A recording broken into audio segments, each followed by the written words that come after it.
नमस्ते, सत श्री अकाल, वकनम, आदाब एंड केम छो। स्वागत है आपका इस नई वीडियो में। तो आज मैं बात करने वाला हूँ एक ऐसे त्यौहार की जहाँ पर भक्तों की संख्या हज़ारों में नहीं, लाखों में नहीं, बल्कि करोड़ों में होती है। जी हाँ, मैं बात कर रहा हूँ महाकुंभ की। हर 12 साल में एक बार होने वाला ये महाकुंभ का मेला इस साल प्रयागराज में 2025 में होने जा रहा है। 13 जनवरी से 26 फरवरी तक चलने वाला ये मेला बहुत ही खास है उन सभी भक्तों के लिए और संतों के लिए जो दुनिया के हर कोने से आकर त्रिवेणी संगम में कुछ खास दिनों में स्नान कर कर अपने सभी पापों को नष्ट करते हैं और साथ ही साथ बहुत तरह के अलग अलग मनोरंजन का मज़ा लेते हैं। नागा साधुओं से लेकर गंगा आरती तक अपने जीवन में स्पिरिचुअलिटी को आगे बढ़ाते हैं। तो अगर आप भी पहली बार इस कुंभ मेले में जा रहे हैं तो बहुत ही खास हो सकता है आपके लिए ये मनोरंजन। तो आगे इस वीडियो में हम बात करेंगे कुछ हिस्ट्री के बारे में, कौन कौन से वो खास दिन हैं जहाँ पर करोड़ों लोग अलग अलग घाटों पे स्नान के लिए जाते हैं, किस तरह से आप प्रयागराज पहुँच सकते हैं और क्या क्या अलग अलग तरीके की फैसिलिटीज़ वहाँ पर सरकार ने आपके लिए पहले से ही तैयार की हुई हैं। तो प्लीज़ इन्हीं सभी बातों को जानने के लिए बने रहिए। विश्वास, आध्यात्मिक और सांस्कृतिक एकता का प्रतीक माना जाता है कुंभ मेला। इसी कुंभ मेले को एज पर हिंदू मिथोलॉजी जोड़ा जाता है समुद्र मंथन से, जहाँ पर देवताओं और राक्षसों ने अमृत के लिए वासुकी और पर्वत मंदारा की सहायता से समुद्र का मंथन किया था। और जब आखिर में समुद्र से अमृत निकला तो उस अमृत को पाने के लिए देवताओं और राक्षसों में आपस में मुठभेड़ हुई और इसी मुठभेड़ में अमृत की कुछ बूंदें प्रयागराज, हरिद्वार, नासिक और उज्जैन में जाकर गिरी। ये वही 4 जगहें हैं जहाँ पर कुंभ का आयोजन किया जाता है। इसी के साथ साथ त्रिवेणी संगम, जहाँ पर गंगा, यमुना और सरस्वती का संगम होता है, मिलन होता है। बहुत ही खास जगह, क्योंकि गंगा को हिंदुइज्म में द होलीएस्ट रिवर माना जाता है, जिसे हम प्योरनेस और फॉरगिवनेस की देवी भी कहते हैं। और यमुना का तो एक खास ही रिश्ता है श्री कृष्ण जी से, और सरस्वती जिसे हम बुद्धि और ज्ञान की देवी भी मानते हैं। तो इन 3 नदियों के संगम में नहाकर, स्नान कर कर सभी भक्त अपने सभी पापों को दूर करते हैं और अपने जो आत्मा है, अपनी आत्मा को प्योर करते हैं। तो इसीलिए बहुत ही खास है ये कुंभ का मेला।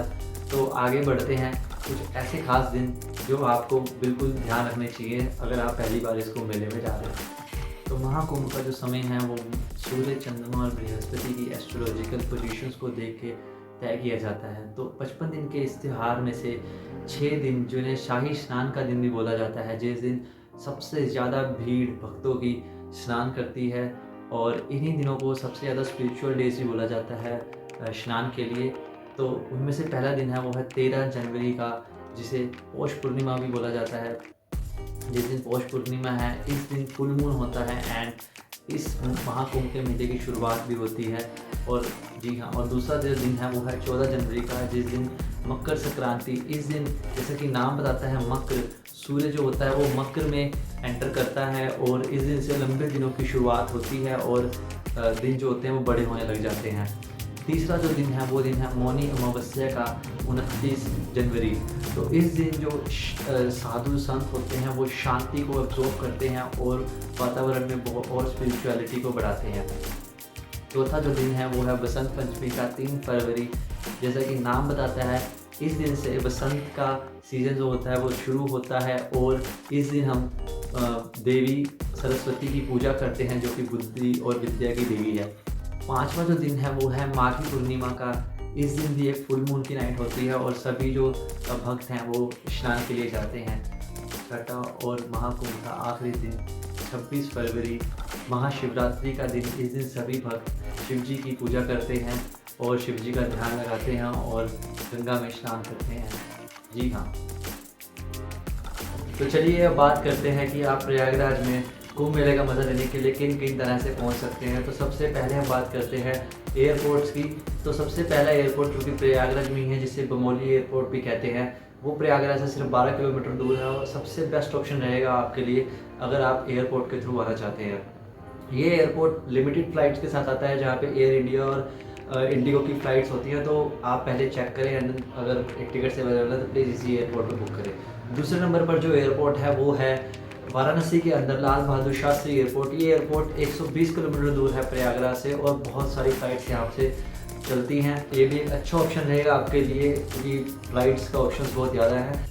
तीसरे नंबर पर जो एयरपोर्ट है वो लखनऊ में है, चौधरी चरण सिंह इंटरनेशनल एयरपोर्ट। ये एयरपोर्ट लगभग 200 किलोमीटर दूर है प्रयागराज से। And because of international airport, ये एयरपोर्ट से आपको बहुत सारी फ़्लाइट्स मिलेगी। तो जी हाँ, अगर आप one of the best option, अगर आपको फ़्लाइट्स नहीं मिल रही हैं पहले 2 एयरपोर्ट्स में, तो ये एयरपोर्ट आपके लिए बेस्ट ऑप्शन रहेगा।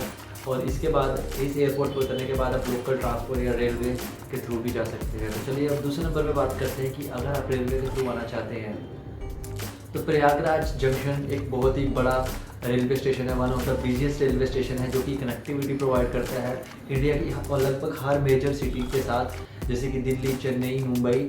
तो अगर आप ट्रेन के थ्रू आना चाहते हैं तो Prayagraj junction one of the best option रहेगा आपके लिए। इसी के साथ साथ प्रयागराज के अंदर Prayagraj station and Naini junction, ये 2 और स्टेशन भी हैं जो कि कनेक्टिविटी प्रोवाइड करते हैं बाकी सिटीज़ के साथ। प्रयागराज एक्सप्रेस, दुरंतो एक्सप्रेस और राजधानी एक्सप्रेस, ये 3 ट्रेनें इस स्टेशन से कनेक्ट होती हैं जो कि सबसे मेजर ट्रेन हैं। जी हाँ, तो इसके बाद हम चलते हैं थ्रू रोड। तो बाय रोड अगर आप आना चाहते हैं तो आप Uttar Pradesh state transportation corporation की बसेस का भी यूज़ कर सकते हैं। ये बसेस मेले के टाइम पर बहुत सस्ते फेयर्स में आपको ट्रैवलिंग प्रोवाइड करती हैं। और अगर आप कार के थ्रू आना चाहते हैं तो NH2 और NH19 जो हैं वो जो बेस्ट ऑप्शन है आपके ट्रैवल के लिए, तो one of the fastest options. तो प्रयागराज में आने के बाद वहाँ पर आप auto rickshaws, E rickshaws, public buses and one of the most opted way is walking. तो आप अगर वॉक करते हैं क्योंकि बहुत ज़्यादा क्राउड रहता है तो वॉक करना एक one of the best option रहता है। तो जी हाँ, वॉकिंग करके आप आसपास अगर कोई अकोमोडेशन लेते हैं तो वहाँ से आप वॉक करके भी एक्सप्लोर कर सकते हैं इस कुंभ मेले को। तो बात करते हैं अकोमोडेशंस की। तो आपको प्रयागराज में लगभग हर तरीके की अकोमोडेशन मिलेगी, जो इनमें से होटल्स तो आप luxury hotels, budget hotels, mid range hotels को ऑप्ट कर सकते हैं। उसके बाद टेंट्स, वहाँ पे टेंट्स में भी आपको अलग अलग तरीके की कैटेगरीज मिलेंगी जिनके अंदर आते हैं लग्जरी टेंट्स, जिनके अंदर आपको हर तरीके की फैसिलिटीज़ मिलती हैं। Then basic mid range tents basically उनके लिए हैं जो लोग घाट के पास रहना चाहते हैं, सिटी के पास रहना चाहते हैं, तो बेसिक टेंट्स आपको बेसिक रेंज में टेंट्स भी मिलेंगे। एंड देन थर्ड जो ऑप्शन है वो है आश्रम्स और धर्मशालास।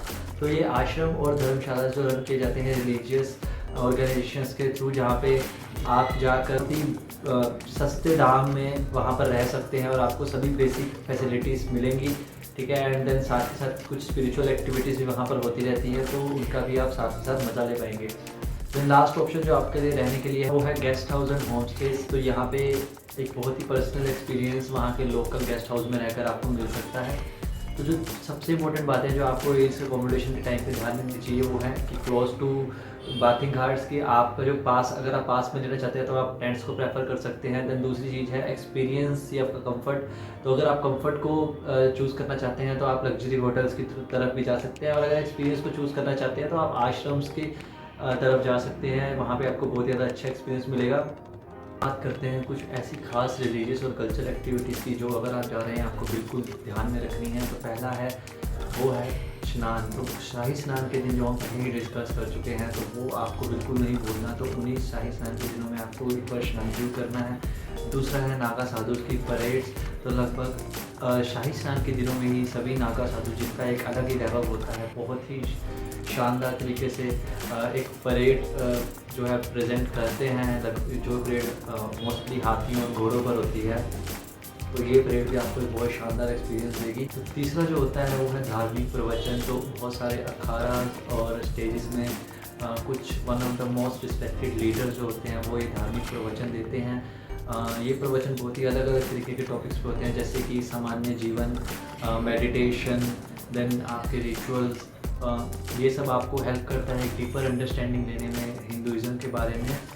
तो इसके बाद आगे बढ़ते हैं। चौथे नंबर पर है आरती सेरेमनीज़, जिसके अंदर गंगा जी, यमुना जी और सरस्वती जी के संगम की आरती की जाती है। मतलब हर घाट पर ये आरती होती है, और जल्दी जाएं और इस बहुत ही शानदार एक्सपीरियंस का मज़ा लें जहाँ पर गंगा जी की पूजा होती है। गंगा आरती हमेशा से ही बहुत खास रही है। तो पाँचवें नंबर पर है मेडिटेशन एंड योगा। तो बहुत सारे अखाड़ास और ऐसे स्टेजेस हैं जो आपको प्रोवाइड करते हैं free meditation, free yoga experience, और अलग अलग तरीके से आपको बताया जाता है कि योगा और मेडिटेशन आपको कैसे जीवन में हेल्प कर सकती है, किस तरीके से आपकी सेहत को बढ़ा सकती है। तो ये 5 चीज़ें आप ज़रूर करें अगर आप जा रहे हैं महाकुंभ के इस मेले में।